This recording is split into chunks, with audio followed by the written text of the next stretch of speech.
Hello, everyone. How's everyone today? Welcome to Seeds of Faith. This is our pause for thought moment. I'm so excited that we're together. We're going to pray and get right into it. I'll draw your attention to the post that uploaded early this morning because that is our pause for thought moment. Heavenly Father God, thank you so much for blessing us in today. We ask a blessing upon this seed.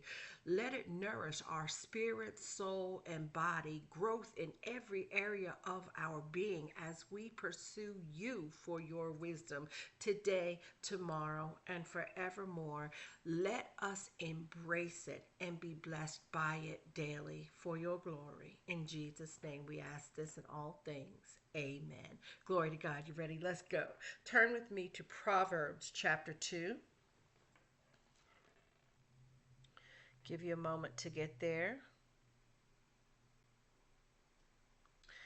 And we are going to start today with verse 2, and then we're going to hop down to 10 and read from there. All right.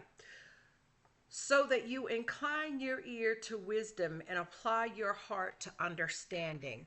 We are to apply our hearts to wisdom. We are to incline our ear to wisdom. So if we are to incline our ear to wisdom, as David is instructing, we are also to incline our heart. And as we incline our heart, we are then going to apply understanding. And this is why understanding is so important. We all have the truth just constantly revolving around us. But watch, if you attempt to receive it without understanding it, what does that profit you? How can you then put to good use with the desire to see change come forth from that lot of wisdom without understanding it? You won't. And so you hear me say oftentimes that when we don't understand something, let's just take a tool, for example. If you don't know how to use that tool, you might very well use it for something else and prosper in using that tool for that thing. But then, have you any wonder why it ends up broken so that when you need it for what it's meant to be used for, it is of no use? It is because you did not understand how to use it, what its purpose was, what it was to be used for, and therefore you did not correctly use it. So now, when it's time for the tool is of no value. And wisdom, while it never diminishes in its value, if you are asking God for his wisdom and then he's giving it to you, but you're not getting in it and you're not asking the Holy Spirit for witness, for understanding, then you don't have it. The principle still remains the same, even though the power of God's wisdom never diminishes from his word. You don't get to experience the full advantage of standing on it to see it come to pass as it is his will. In other words, you've not yet received it as it is God's will because you don't understand it. So understanding is very, very important. And this is one of the reasons why you will hear me ask everyone all the time in the videos, do you have a question? Or I'll say, if you have any questions regarding the content that you've listened to, just let me know in the comment section. And that is why. Why? Everybody is not in the same vehicle. We are not all the same age spiritually, and our growth happens at different levels. And so if something is being said, instead of being confused by what you've heard, I would rather you come to me and say, you said this, what did this mean? Okay, glory to God, because it is the truth that makes you free. So standing on the misinterpretation of a word is of no value. And watch, you can't then expect God to bring it to pass because it's not his word. It's an interpretation of his word, but it's not his word. Amen. And God, he said his words would not return unto him void, not our words in his place. Whoo, come on. Let's now go down to verse 10. When wisdom enters your heart and knowledge is pleasant to your soul. Let's look at that. When wisdom enters your heart and knowledge is pleasurable to your soul, know this: you're going to allow anything that pleases you into your heart. You are going to allow words that bless you, spirit, soul, and body, into your heart. And when that happens, those words preserve you. So understanding has the power to keep you. So the title of this study is Wisdom is Power. God's wisdom is our power. Watch. God's wisdom is what labeled him creator. His will and his wisdom. And this is why you hear people of God say all the time that God does nothing in part. He does everything in full. He has crossed all the T's, if you will, and dotted all the I's. His plan for your life is goof proof and God appointed perfect. And so you will hear me say all the time, we are provision of God's vision. And for that, we should not be foolishly prideful, but we do need to give thanks, and we do need to remember that, because in that statement is the greatest form of honor that we ought give him thanks for, because we don't have to be here. He could have absolutely the second time around said, enough is enough, I'm done. But he didn't. And he'll never say that. And proof of that statement is Jesus. Amen. All right, let's finish. And it will deliver you from the way of evil. Verse 12. Watch. Wisdom and the understanding of it will deliver you from the way of evil. Does not the word of God say, submit unto God and he will establish your thoughts? And then James says, commit unto God and resist the devil and he will flee. So that word is so, and I love that we have a reference to that truth from the Old Testament all the way into the New Testament, all the way to the book of Revelation. You know what that means? Truly God is the same as he was way back then, today, and forevermore, and his word is the same. So as it is power and authority, as it was spoken and they received it and followed it, people like Paul and David and others that we know in the word of God, they were able to yield to it and they saw results. No matter what they were going through, again, they always saw the miracle.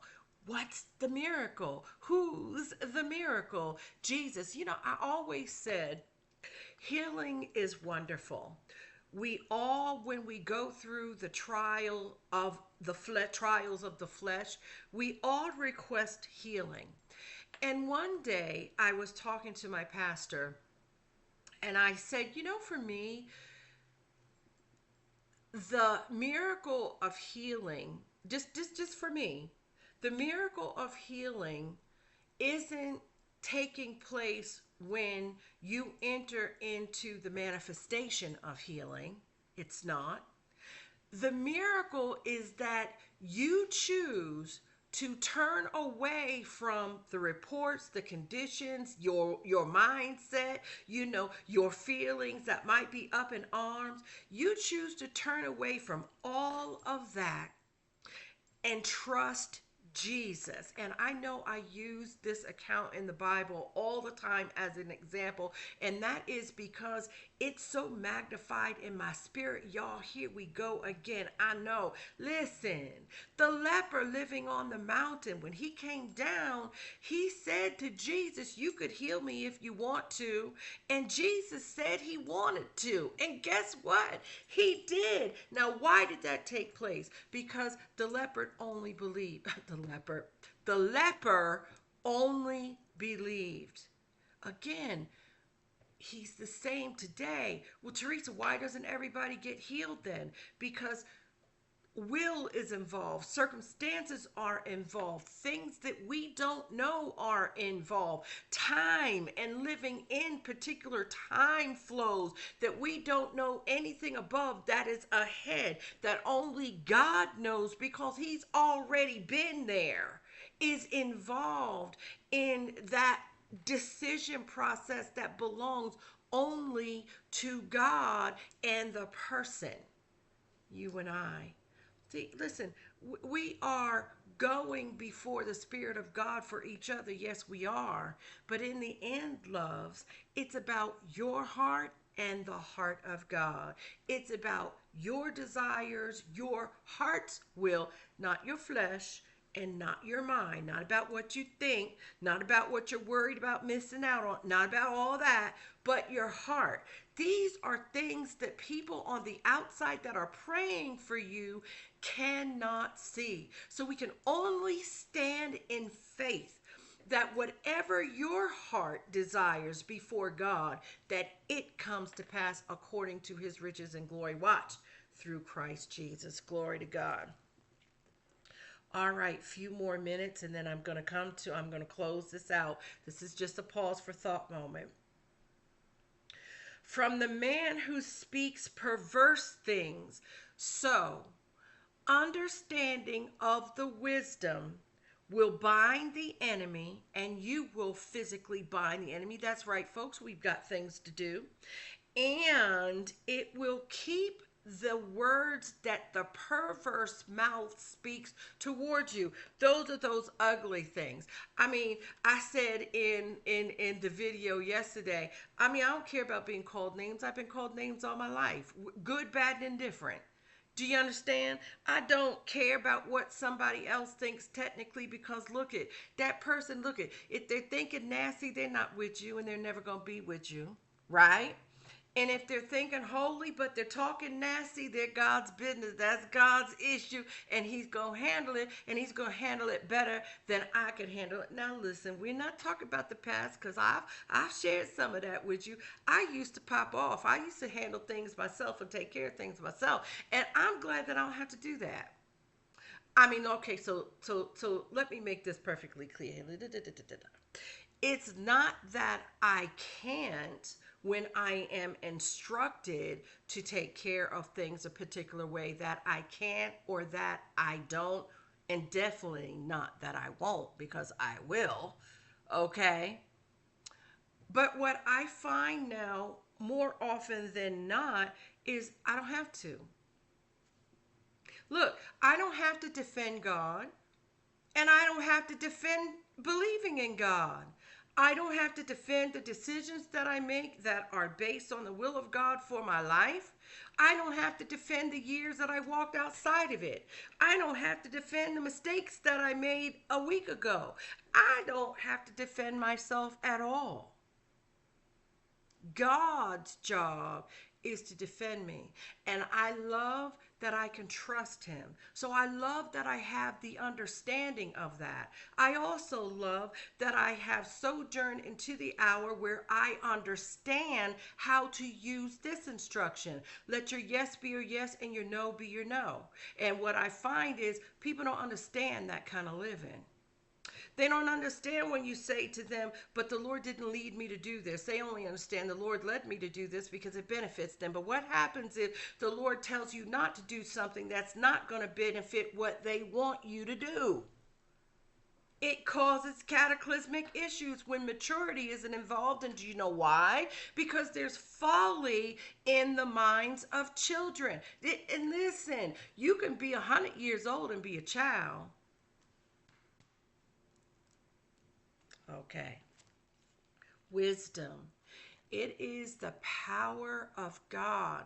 And when you allow it to be so in your life, it's part of Jesus' ability to deliver you, and his ability to deliver you and keep you free is eternal.